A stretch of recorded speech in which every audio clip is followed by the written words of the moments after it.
capítulo 2 vamos a continuar nuestro estudio de la palabra del Señor. We are in the book of Luke, the Gospel according to Saint Luke, chapter 2, verse 22, capítulo 22, y luego vamos a estar mirando al 34 y luego otros versículos del 41 al 52. Así es que en esta mañana Dios bendiga su palabra, amén. Dios, y que Dios nos bendiga a nosotros al escuchar su palabra, porque hay una bendición cuando uno escucha la palabra de Dios. Amén, hay una bendición muy especial que Dios tiene para nosotros, pero no es suficiente escucharla, porque dice Santiago que después nos convertimos en oidores olvidadizos, sino tenemos que ser hacedores de la palabra. Vamos a orar en esta mañana, hermanos, y pedir al Señor que Dios, a través de ella, que Dios nos hable a nuestros corazones, que los creyentes seamos edificados y los inconversos conozcan a Jesús, se salven. Amén, porque es por medio de la palabra que nos salva. Vamos a orar, hermanos. Padre, en esta mañana nuevamente venimos ante ti, oh Dios, primeramente dándote gracias por tu bondad, por tu misericordia, Señor, que tú has tenido para con nosotros. Cuando tú nos salvaste, veniste a nuestras vidas, nuestros corazones. Y ahora estamos en este lugar, Señor, como lo hemos hecho, te hemos adorado, te hemos bendecido, porque ese es el propósito primordial por la cual venimos a exaltarte. Además, a escuchar tu palabra y pidiendo que a través de ella, a través del poder del Espíritu Santo, tú hables a nuestros corazones y podamos, Señor, acercarnos y conocerte más a ti, oh Dios. Además, te rogamos por nuestros amigos también para que ellos puedan estar atentos y que sea el Espíritu Santo quien traiga convicción a sus vidas, que vengan al conocimiento de nuestro Señor Jesucristo. Te damos gracias, Señor, en tu nombre. Amén. Amén. ¿Pueden sentarse, hermanos?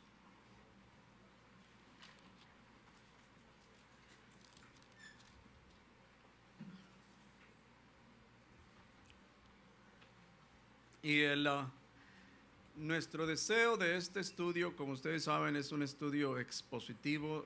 Tratamos de exponer la palabra escrita, revelada, versículo por versículo. Y el propósito de este estudio del Evangelio según San Lucas, ¿por qué escogimos San Lucas? ¿No más? Hay 4 evangelios, no hay una explicación ni nada, simplemente porque por Lucas. Pero el propósito es para que nosotros tengamos un mayor conocimiento de nuestro Señor Jesucristo, tener una mejor relación, porque esa es la meta, ¿no? Esa es la meta de todo cristiano, es que crezcamos a la imagen de nuestro Señor Jesucristo. Además, al conocer más a Cristo, nosotros valorar lo que Cristo hizo por nosotros y también hacer una firme decisión. Yo creo que cuando yo me convertí, me bauticé y todo eso, pero pasaron las semanas y es cuando verdaderamente yo hice una decisión. Después de haber, claro, sabía que el bautismo era necesario, pero creo que después de algunas semanas es cuando me puse a meditar y yo digo, yo quiero verdaderamente seguir a Jesús. Entonces, solamente todo esto es que nosotros conozcamos y que hagamos una verdadera decisión, seguir a Cristo. Además de eso, conocer al Cristo de la Biblia. Yo no sé cuántos de ustedes miraron el Super Bowl este año, pero en los juegos de fútbol americano hemos estado mirando de se llama He Gets Us. No sé cómo, pero son comerciales que presentan, pero son personas que tienen mucho dinero, entonces presentan estos comerciales. Entonces, en estos comerciales, ellos intentan de presentar a Jesús, pero la realidad ese no es el Jesús de la Biblia. Entonces la gente a veces miramos y wow, ese no es el Jesús de la Biblia. Entonces no nos confundamos, porque hay un Cristo verdadero en la Biblia. Porque realmente hoy en día escuchamos, especialmente en las iglesias modernas que presentan a un Jesús, no es el Jesús de la Biblia. Sí hay frases muy bonitas: Cristo quiere entrar a tu corazón, Cristo quiere darte paz, Cristo quiere darte gozo, Cristo entiende tu dolor. Algunos han dicho: dale una chancita a Jesús. Jesús está afuera esperando, dale una chancita a Jesús. Y otros se van al extremo y luego, especialmente en el tiempo de Navidad, tráele un regalo de Navidad a Jesús. Hermanos, ese no es el Jesús de la Biblia. Amén. Ese no es. Hay ciertas verdades ahí, pero es importante que nosotros conozcamos al verdadero Jesús de la Biblia. ¿Se recuerdan que el Jesús de la Biblia hizo un azote? Entró allí al templo, hizo un azote de cuerdas y dice que echó fuera del templo a todos. Amén. El Cristo de la Biblia le dijo a aquella mujer, vete y no peques más. Amén. Ese es el Cristo de la Biblia. Vete y no peques más. El Cristo de la Biblia dijo a los pecadores, he venido a llamar a qué, a pecadores a qué. Jesús no dijo: yo he venido a llamar, vénganse pecadores. No, yo he venido a llamar a pecadores al arrepentimiento. Amén. El Cristo de la Biblia, y espántense, hermanos, porque el Cristo de la Biblia le dijo a los religiosos ahí: vosotros sois de vuestro el padre el diablo. Y tremendo, ¿no? Muy controversial, hermanos. Amén. Mire, el Cristo de la Biblia dice: he venido para poner al hijo en contra de su padre, a la hija en contra de su madre. No penséis que he venido a traer paz a la tierra. No he venido a traer he venido a traer sino guerra, hermanos. ¿Cómo la ven? Ese es el Cristo de la Biblia, el que dice: el que no lleva su cruz y viene en pos de mí, no puede ser mi discípulo. Amén. También, cualquiera de vosotros que no renuncia a todo lo que posee, no puede ser mi discípulo. Y otra: ahí será el llanto y el crujir de dientes. Y podemos mencionar muchísimas otras controversias de acuerdo a la gente, de acuerdo al mundo. Pero hermanos, ese es el Cristo de la Biblia.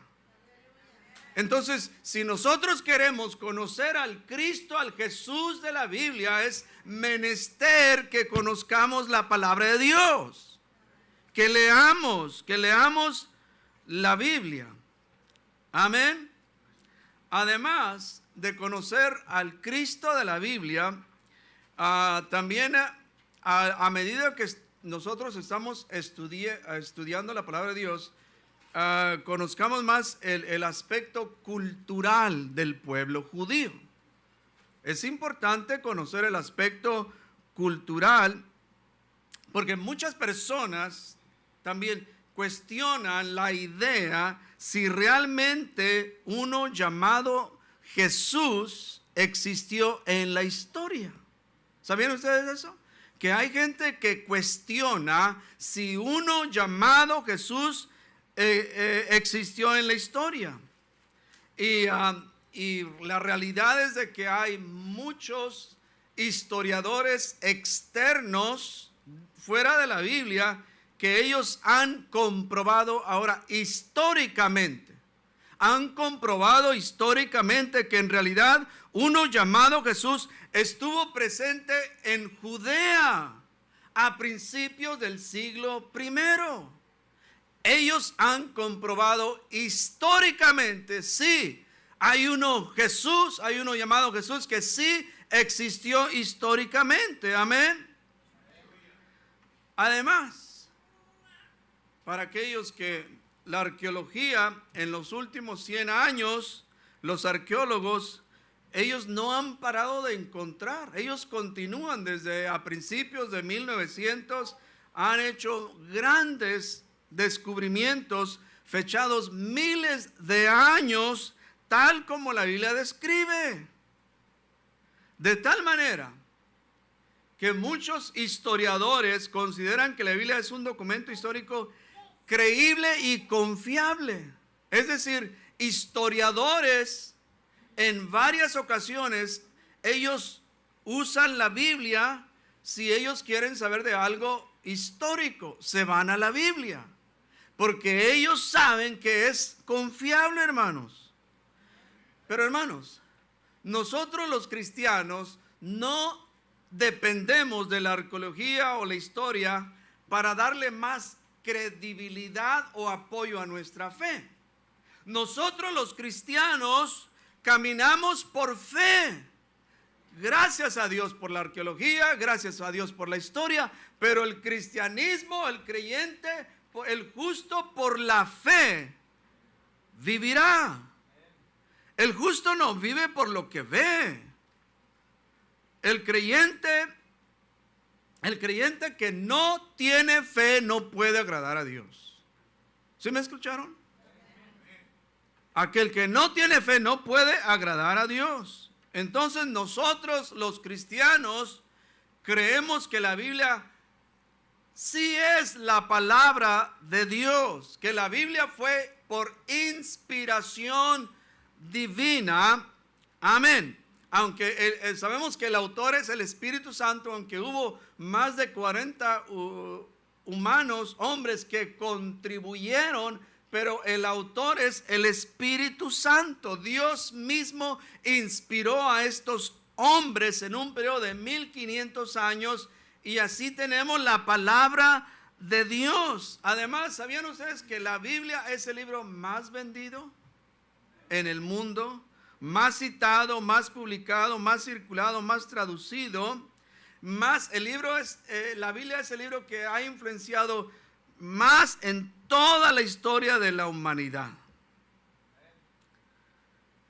Ahora, además de todo esto, hermanos, además del libro de San Lucas, de conocer todo el aspecto cultural, historial, etcétera, pero lo más importante de todo esto, al estudiar la vida de Jesús, el ministerio de nuestro Señor Jesucristo, que todo esto, esta combinación nos ayuden a nosotros a aplicarlo a nuestro diario vivir. Porque podemos nomás llenarnos de conocimientos y decir, wow, yo no sabía, qué interesante. Está bien eso, pero no, lo más importante es que nosotros todo esto lo usemos a aplicarlo a nuestro diario vivir. Por lo tanto, es importantísimo que nosotros al leer la Biblia hay que abrir nuestro corazón y dejemos que la palabra revelada, esta es la palabra revelada, que nos hable. Abrir nuestro corazón, dejar que nos hable. Por eso el salmista decía, enséñame, oh Jehová, tu camino y guíame, ¿qué? Por senda de rectitud.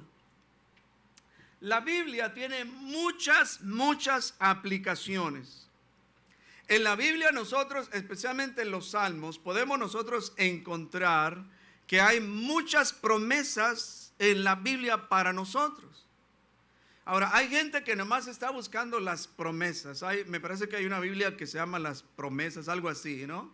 Entonces hay gente que nomás les gustan las promesas de la Biblia. Sí, la Biblia contiene muchas promesas, pero también la Biblia hay pasajes donde el Dios del cielo, por medio de ese versículo, nos quiere reprender. Digan ouch.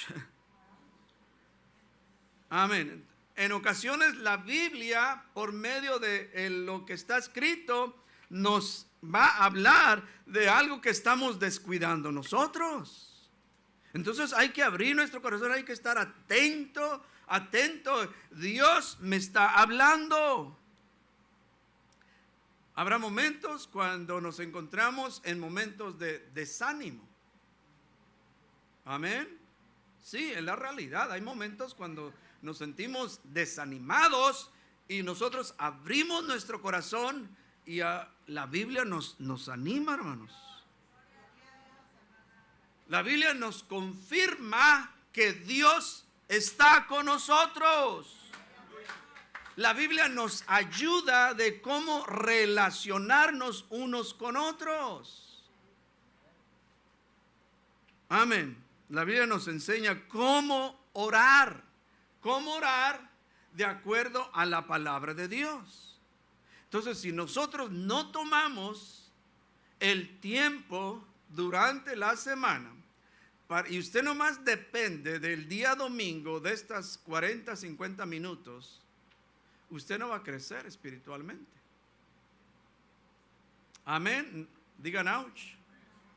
Si usted nomás depende, nomás los 50 minutos, usted no lee, no toma el tiempo en su casa, sentado un tiempo devocional para leer,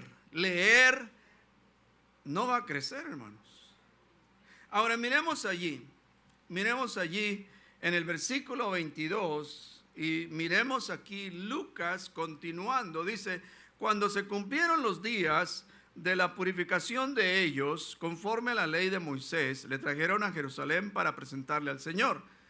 Como está escrito en la ley del Señor, todo varón que abriere la matriz será llamado santo al Señor.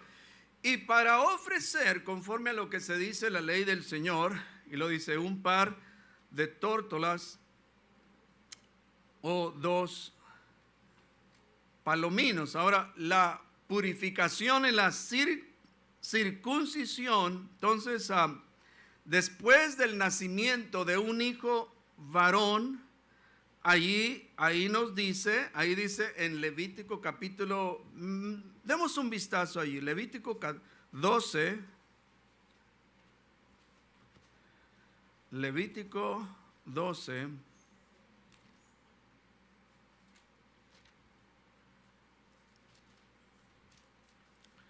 del verso 1 al 14, yo sé que este libro de Levítico no es el libro favorito de la mayoría. Amén. Dice, habló Jehová a Moisés diciendo, habla a los hijos de Israel y diles, la mujer cuando conciba y dé a luz varón. ¿A luz qué? Varón solamente. Será inmunda 7 días, conforme a los días de su menstruación será inmunda, y al 8º día se circuncidará el niño, mas ella permanecerá 33 días purificándose de su sangre. Ninguna cosa santa tocará ni vendrá al santuario hasta cuando sean cumplidos los días de su purificación. Sí, amén. Hasta cuando sean cumplidos los días de su purificación. Entonces, por 7 días, la mujer cuando daba luz, por 7 días era inmunda. Y el hijo varón era llevado al templo, ¿para qué? Para ser circuncidado. Entonces, es importante saber que la circuncisión para el pueblo judío, la circuncisión tiene aspectos espirituales. Amén. Es decir, ese rito de la circuncisión simboliza el pacto entre Dios y ¿quién? Y Abraham. Amén. Pero la mujer continuaba otros 33 días purificándose de su sangre. Ahora, si la mujer daba luz a una niña, era el doble. Todo era doble. En ese caso, si daba luz a una niña, 2 semanas era inmunda. Y 66 días se purificaba de su sangre. No estamos diciendo que si las mujeres hoy en día dan a luz a una mujer, que quédense en la casa 66 días. Amén. Pero era la costumbre, la cultura judía. Amén. Ahora, el primer punto es, ¿qué podemos saber de José y María? Que José y María eran padres devotos, amén. O sea, devotos a la ley de Dios. Porque todos los judíos consideraban que el nacimiento de una criaturita era ¿qué? Era un don de Dios. Por lo tanto, al saber que cada criaturita es un don de Dios, era muy importante llevar al niño al templo. Entonces, el templo representaba donde estaba la presencia de Dios. Y al llevarlo al templo en agradecimiento por el hecho de que Dios les había concedido un hijo, entonces, por el hecho, entonces ellos iban y presentaban una ofrenda. Y ellos iban para recibir el perdón de los pecados y sí ofrecían una ofrenda de animales. Se ofrecía un cordero de 1 año para el holocausto o un pichón o paloma para la expiación. Pero si ustedes se dan cuenta, en el caso de José y María, ellos no ofrecieron un cordero. Ellos no ofrecieron un cordero, aunque en sí, en parte, estaban llevando al Cordero de Dios. Porque Jesús era el Cordero de Dios. Pero en el caso de ellos no presentaron un cordero, ellos presentaron aquí un par de tórtolas o 2 palominos, o sea, o pichones o palomas. Y la pregunta es, ¿por qué ellos presentaron? Porque eran pobres. Esta era la ofrenda de la gente pobre. Porque mire allí Levítico 12:8. Levítico 12:8 dice, y si no tiene lo suficiente para un cordero, entonces José y María conocían la ley. Ellos no tenían lo suficiente para un cordero porque eran pobres. Entonces aquellos que no tenían lo suficiente, dice, tomarán entonces 2 tórtolas o 2 palominos. Ahora, algo muy importante para nosotros con respecto a la dedicación de nuestros hijos. La dedicación de nuestros hijos. Porque una de las preguntas muy frecuentes que la gente hace, especialmente la gente que no conoce al Señor, es ¿por qué nosotros no bautizamos a los bebés? Amén. ¿Han recibido esa pregunta? ¿Por qué ustedes los cristianos no bautizan a los niños? Bueno, nosotros no bautizamos a los niños porque la Biblia dice que el bautismo es para el perdón de los pecados. Y los pequeños, ellos no tienen el discernimiento del bien y del mal. Por lo tanto, no necesitan ser bautizados. Además, la Biblia no hay ni un solo pasaje que nos diga que los niños eran bautizados. Amén. En la Biblia hay personas que eran bautizados. Entonces, aquellos que eran bautizados en la Biblia tenían que cumplir con prerequisitos antes del bautismo. ¿Sí me explico?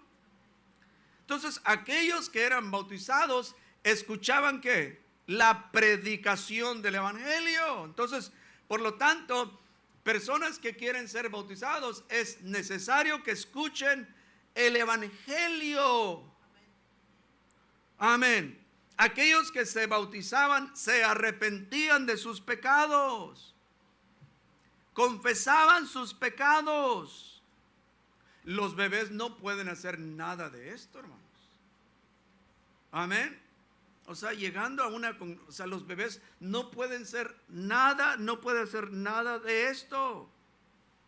Ahora, ¿por qué nosotros, los padres, por qué nosotros los cristianos dedicamos a los niños? Y pongan mucha atención, los jóvenes que están aquí con nosotros, pongan mucha atención. Me parece que hace un año hicimos un tipo de reforma aquí en la iglesia con respecto de la dedicación de niños, porque algunos cristianos creen o piensan que dedicar a los niños es simplemente una tradición o una costumbre. Como alguien mira, simplemente es una ceremonia, traemos al niño, lo vestimos muy bonito, sacamos fotos, el pastor lo toma, ora por él y todo el mundo muy contento, amén. Inclusive invitamos a los parientes. Pero en primer lugar, los jóvenes que no tienen hijos y que oramos para que se apuren a tener hijos, entonces no dicen amén. Pero todo padre cristiano debe saber que los hijos son un don de Dios. Amén, todos lo creemos, los hijos son un don de Dios. Ahí Salmos 127:4 dice, como saetas en mano del valiente, así son los hijos habidos en la juventud. Solamente jóvenes, cásense. Sí, cásense. Esa es la voluntad del Señor. Cásense y tengan hijos. Aquellos jóvenes que se casan y luego están, pues voy a orar al Señor a ver si mi esposa y yo estamos orando al Señor a ver si Dios quiere que. No, usted no tiene que orar. La Biblia dice, multiplicaos, tenga hijos. Entonces no tiene que orar. La Biblia ya le está diciendo, Dios ya le está diciendo, le está mandando. ¿Sí me explico? Le está mandando ahí. O sea, no se espere mucho tiempo. Ahora, segundo punto es que nosotros los padres somos responsables de la formación espiritual de nuestros hijos. Y hay un chorro de escrituras que podemos presentarles aquí. De la importancia de la responsabilidad que nosotros los padres tenemos, o sea, la formación espiritual, amén. Entonces, la iglesia local debe tener ciertos requisitos para aquellos padres que desean dedicar a sus hijos. ¿Cuántos dicen amén? En primer lugar, que los padres que van a dedicar a sus hijos sean miembros de la iglesia local, sean miembros, están casados, son padres, están casados legalmente, son miembros de la iglesia local, amén. Bueno, no dicen amén. O sea, es decir, son miembros que aman la iglesia, son miembros fieles a la iglesia, son miembros que contribuyen con su tiempo y contribuyen económicamente a la iglesia local, es decir, son miembros que están comprometidos a su fe cristiana. Amén. Entonces, es importante saber que el propósito de dedicar a nuestros hijos, son número uno, los presentamos a Dios, agradeciendo a Dios por el hecho de que el Dios del cielo nos da el poder para procrearlos. Los traemos para que Dios imparta una bendición a ellos. Además, cuando los padres cristianos de una congregación local los traemos, estamos haciendo un acto público. Amén. Nos estamos comprometiendo, que los padres nos vamos a comprometer a la formación espiritual de nuestros hijos. Por lo tanto, no creemos que alguien nada más venga, mi pariente, mi vecino quiere dedicar a sus hijos. No. ¿Cómo se van a comprometer a la formación espiritual de sus hijos si ellos en primer lugar no conocen al Señor? Por favor. Amén, hermanos. Y esta es la verdad, la realidad. Entonces, ninguno de estos propósitos nuevamente se puede cumplir si los padres no son creyentes? Miremos el versículo 25, vamos a continuar.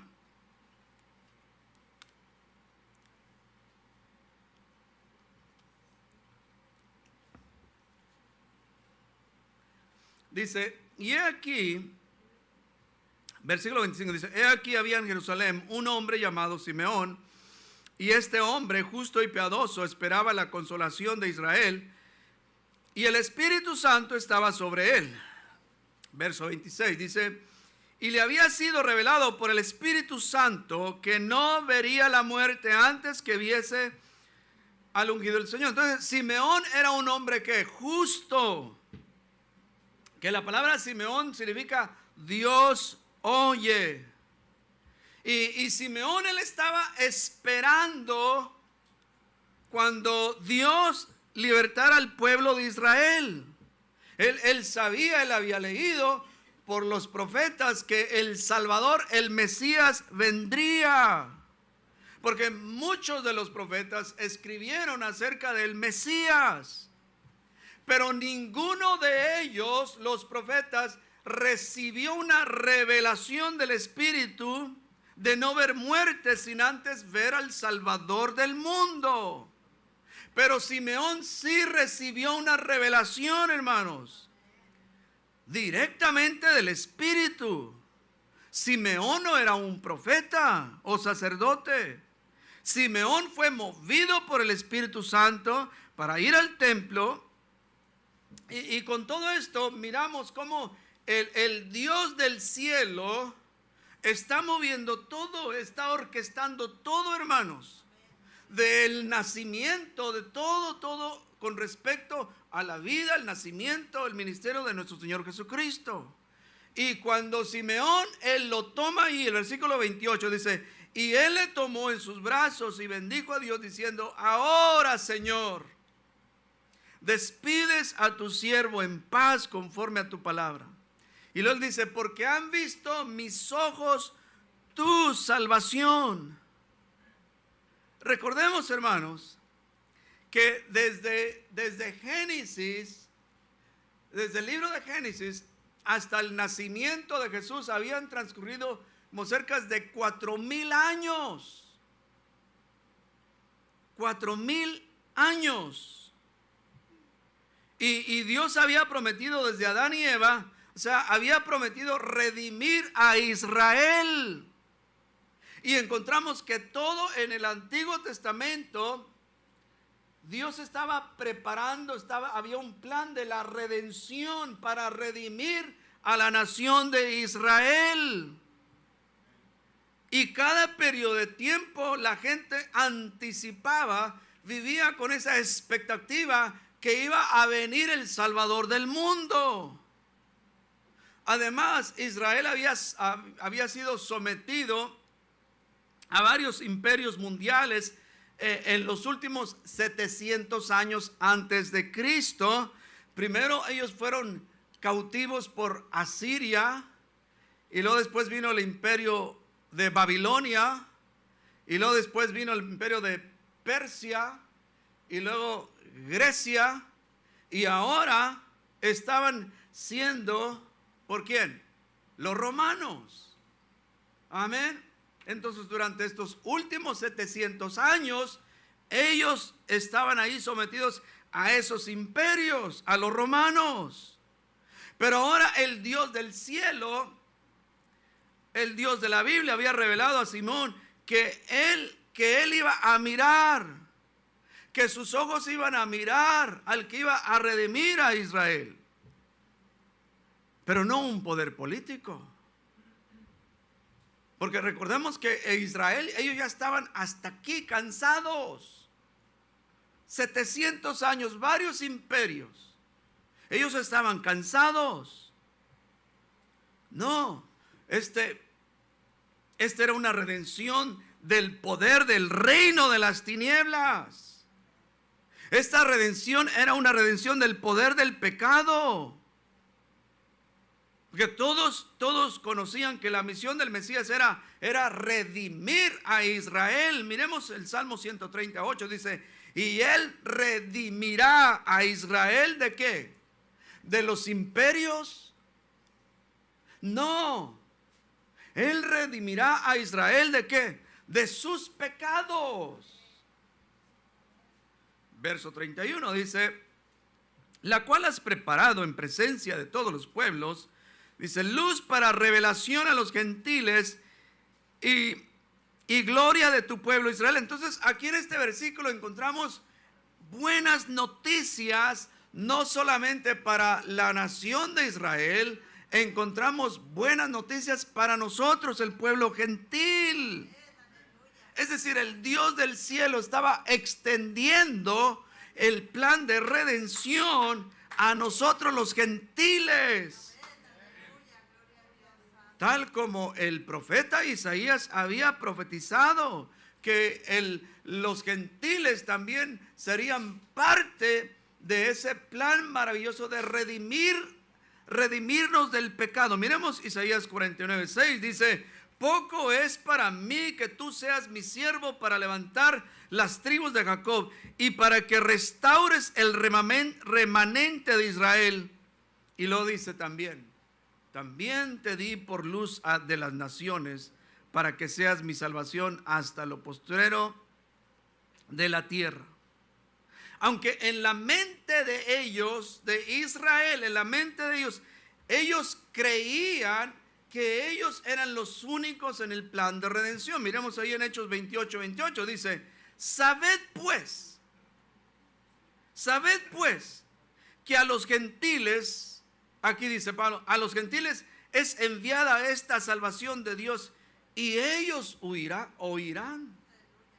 Entonces el Dios del cielo estaba abriendo esa puerta a nosotros los gentiles. Por lo tanto, nosotros el pueblo gentil hemos alcanzado la salvación y siempre debemos dar gracias a Dios por el pueblo de Israel. Amén. Que por medio, es decir, Israel dio luz al Salvador del mundo. Entonces, agradecidos por Israel, porque hay cristianos que creen que la iglesia ha reemplazado a Israel. No, nosotros no hemos reemplazado a Israel. Israel siempre será el pueblo amado de Dios. Nuevamente, Israel siempre será el pueblo amado de Dios. Nosotros los gentiles hemos alcanzado la misericordia de Dios. Debemos orar por la protección, especialmente en estos últimos tiempos donde miramos mucho antisemitismo en todo el mundo, hermanos. Debemos orar por la paz de Jerusalén, como nos dice Salmo 122:6, dice, pedid por la paz de Jerusalén, sean prosperados los que te aman, sea la paz dentro de tus muros y el descanso dentro de tus palacios. Versículo 33, continuemos, dice, y José y su madre estaban maravillados de todo lo que se decía de él, y los bendijo Simeón y dijo a su madre María, he aquí, este está puesto para caída. Recordemos que Simeón él está de parte del Dios del cielo, una relación del Espíritu Santo. Está puesto para caída y para levantamiento de muchos en Israel y para señal que será contradicha. Entonces, es decir, Simeón está profetizando aquí que el niño causaría grandes cambios espirituales, sociales y políticos en todo el mundo. Un historiador romano dijo que el imperio, escuchen esto, el imperio romano comenzó a perder la fuerza cuando el evangelio de Jesucristo se empezó a predicar en las calles. ¿Cómo la ven? El imperio romano empezó a derrumbarse, empezó a perder esa fuerza cuando el evangelio de Cristo empezó a predicarse en las calles. Amén. Entonces, para nosotros, el Salvador del mundo, Él se convertiría en la piedra angular. Para los judíos, sería una piedra de tropiezo. Los judíos lo rechazaron. Para los judíos Jesús era una piedra de tropiezo. Por eso dice Pedro, ahí dice, para vosotros pues los que creéis, nosotros creemos en Jesús. Él es precioso. ¿Cuántos dicen amén? Y lo dice, pero para los que no creen, la piedra que los edificadores desecharon, los israelitas, amén, ha venido a ser la cabeza del ángulo. Entonces, qué glorioso, hermanos, es saber aquellos que han creído y siguen a Cristo. Y la Biblia dice que nuestros pecados han sido perdonados por su nombre. Amén. Que nuestro nombre está escrito en el libro de la vida. Que nosotros pasamos de condenación a salvación. Amén. Y que nosotros estaremos con Cristo por toda la eternidad. Pero no es nada glorioso, para los que no creen al Evangelio. Hay una advertencia. Los que no creen al Evangelio recibirán la ira de Dios por no arrepentirse. Serán juzgados en el día final.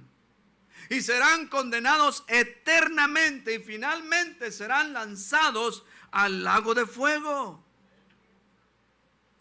Por eso invitamos a nuestros amigos a que entreguen su vida a Cristo. Que el fin del mundo se está terminando. Que todas las señales se están cumpliendo.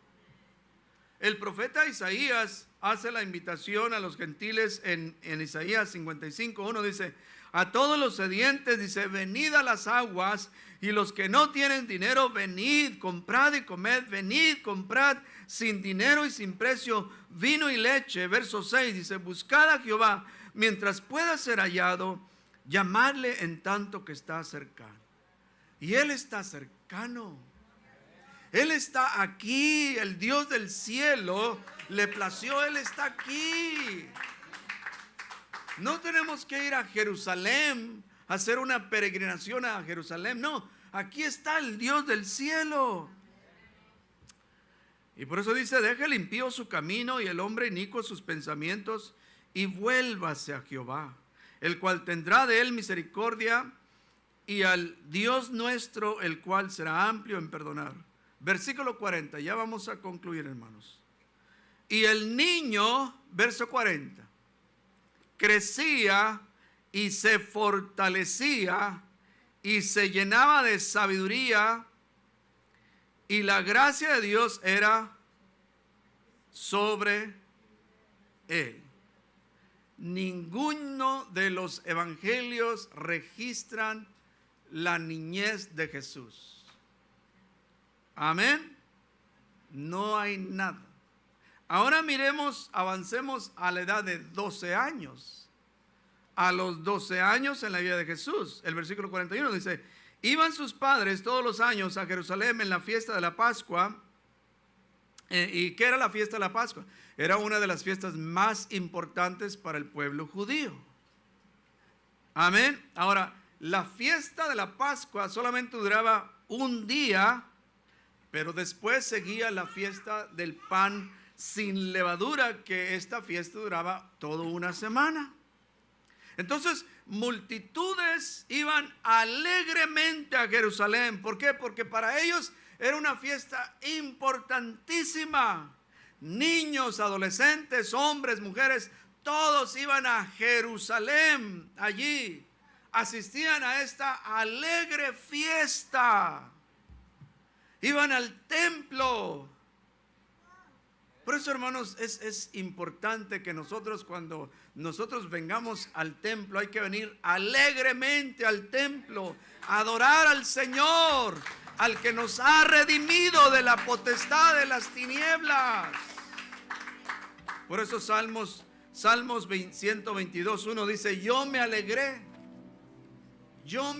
con los que me decían, yo me alegré con los que me decían, a la casa de Jehová iremos.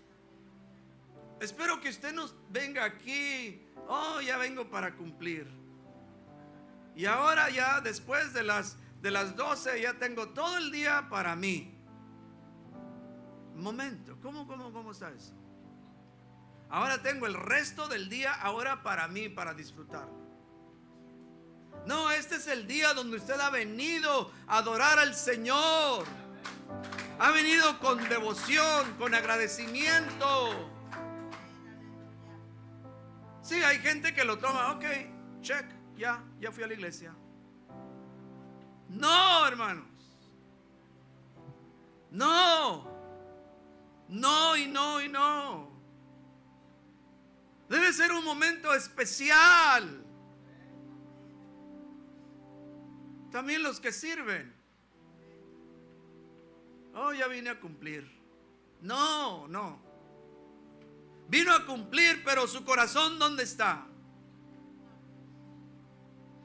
¿Dónde está su adoración verdadera que viene a presentar al Dios del cielo?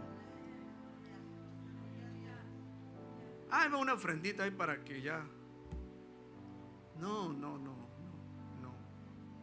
Dios no acepta esto. Hay que venir, hermanos, a la casa de Dios con un deseo ardiente de adorar su precioso y maravilloso nombre. Que hay multitudes que no han alcanzado la misericordia de Dios. Sin embargo, usted y yo la hemos alcanzado. Usted y yo somos salvos por su gracia.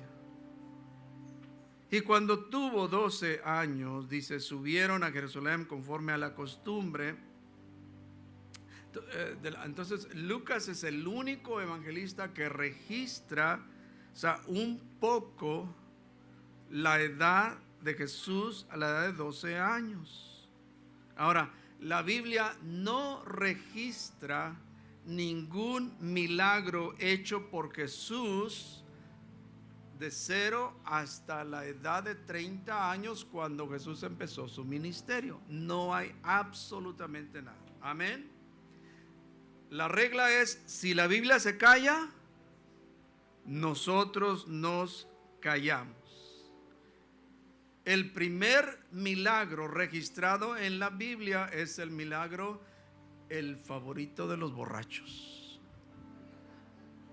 Cuando Jesús convirtió el agua en vino.